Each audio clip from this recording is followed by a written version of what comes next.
So who knows the Liberal voter better, Peter Dutton or Anthony Albanese, Michael?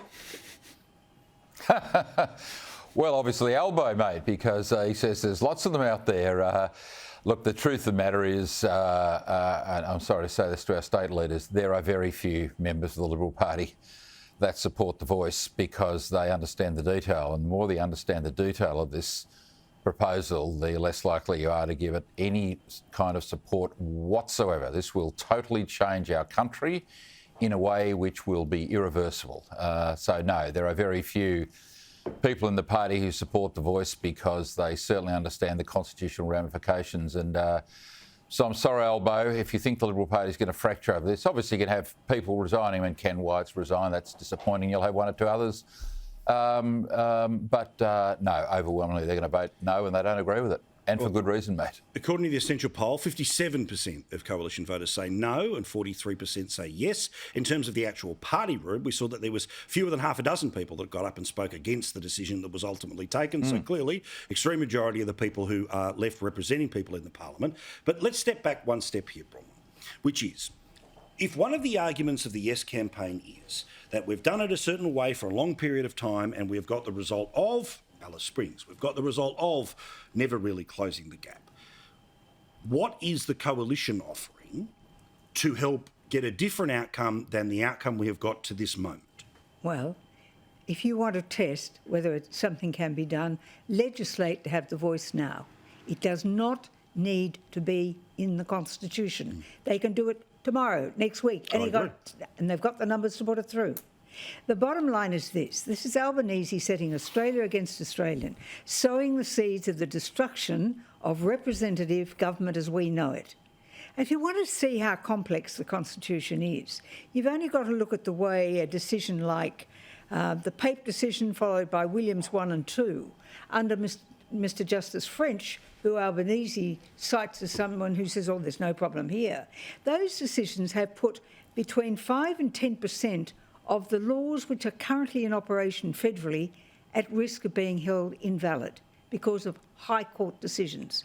You hand over the sovereignty of the Parliament to the High Court, and nobody, not Albanese, not Mr Justice French, nobody can tell you what a future High Court will say. So if it's risky, if it's too dangerous, if you don't understand it, vote no. You know, we've had migrants come to this country from all over the world, and they came here because this was seen as a safe, predictable, working democracy. They understand how it works. They feel safe.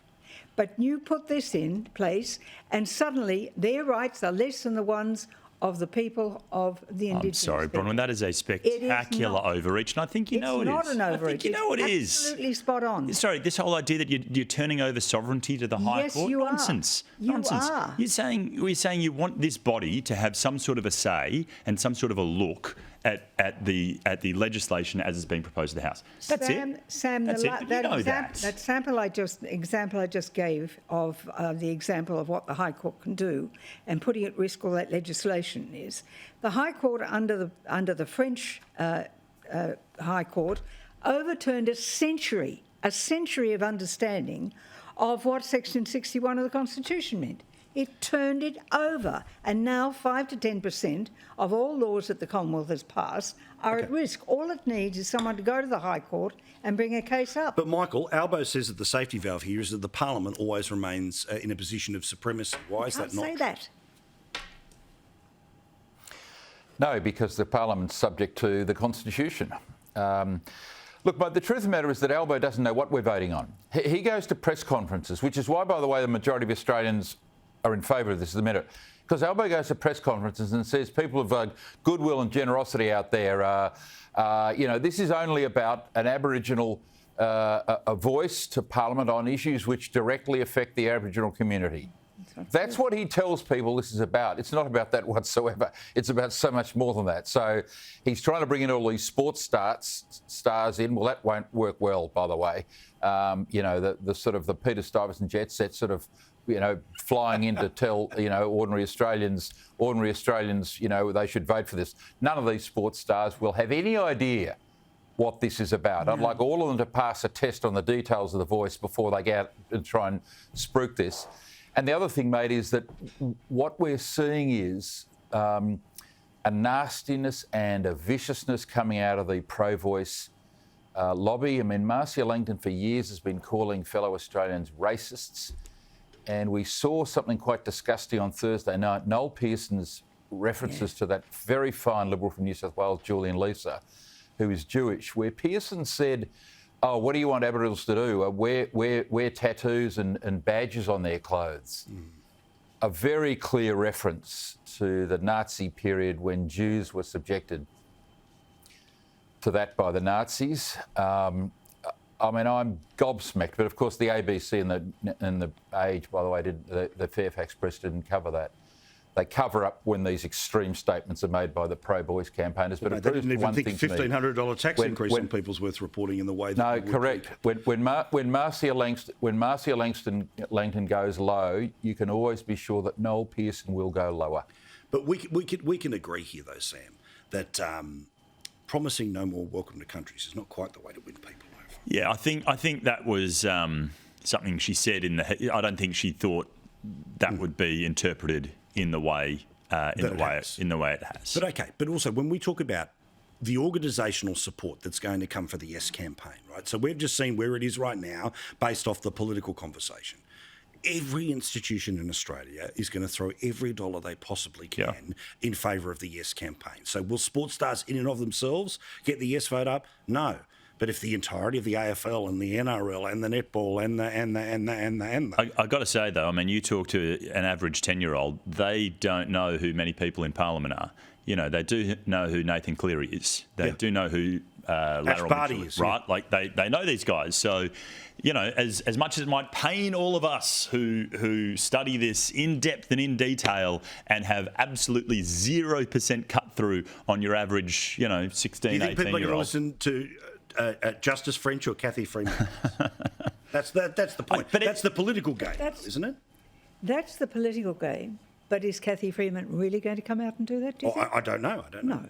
As she was inferred as a potential supporter. So much is inferred, isn't it? I mean, Cathy Freeman is a fantastic person, wonderful Australian, who carries her identity as an Indigenous Australian and being an Australian with great grace. To try and turn her into a political tool, to me, I find offensive. But I just say to you, if Albanese were fair dinkum, he'd have two questions. One, do you want to recognise the Australian 100%. In the Australian Constitution? And two, do you want all this? 100%. Then see what you get. He comes out and says, this is the question we're going to put. The all or nothing vote. What's the way it'll be structured on the ballot paper?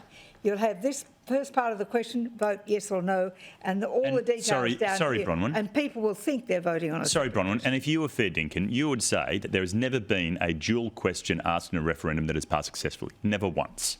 At any time that there has been two questions to the people, it has failed on every single time. I do recall a multiple question on a ballot paper where the one that did get up was that judges on the High Court had to retire at the age of 70.